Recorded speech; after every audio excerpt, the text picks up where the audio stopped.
DIY Kevin here, and in this video I'm going to show you how I built this entire homemade gym for under $500. I built everything that I needed in order to get a good workout at home. That includes concrete weight plates, a squat rack, steel barbell, deadlift station, and a weight tree.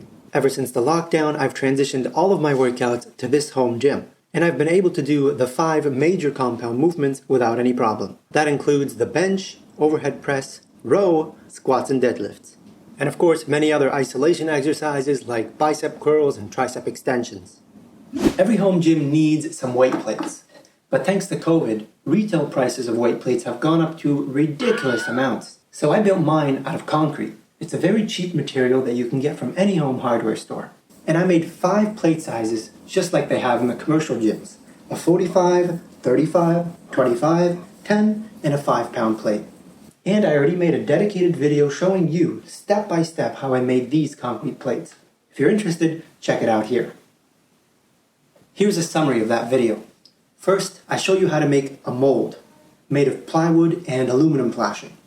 Then, we mix the concrete, pour it inside of the mold, and wait for it to harden. After that, we extract the plate and grind the surfaces, the sides, and the edges to make it very smooth and comfortable to hold. You can watch that video here, and I'll also post it in the description. And if you think that these are brittle or will crack easily, that's actually not true. Here's a video of me drop testing them from over my head multiple times, and none of them cracked.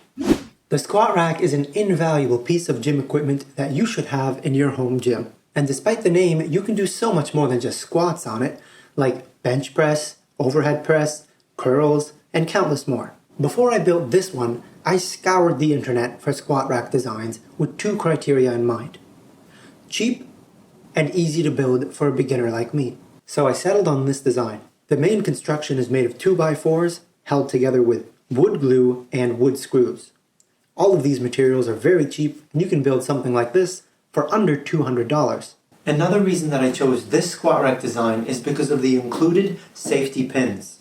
I often work out alone, and sometimes I get a little carried away, so safety pins are absolutely necessary for me. I'll link the guide that I followed to build this squat rack with exact measurements in the video description. The most useful addition that I've added to the design are adjustable pins. These pins are made of 3/4 inch steel pipe and a flange at the end.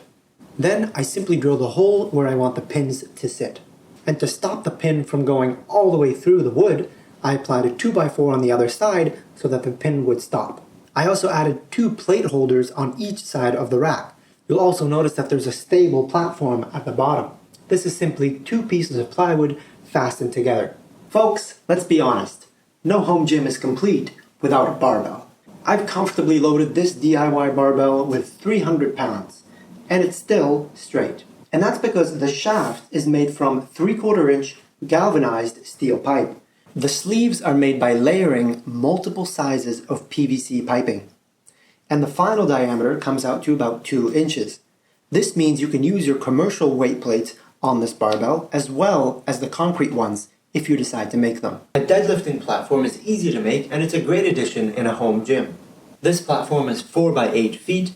It's made from 3/4 inch MDF plywood, 2x4 lumber, and some carpet. If you have any weight plates in your home gym, you're also going to need a place to store them. This weight tree design can hold 5 individual plate sizes. I'm planning on making individual instructional videos for each equipment you saw today, just like I did with my concrete weight plate video.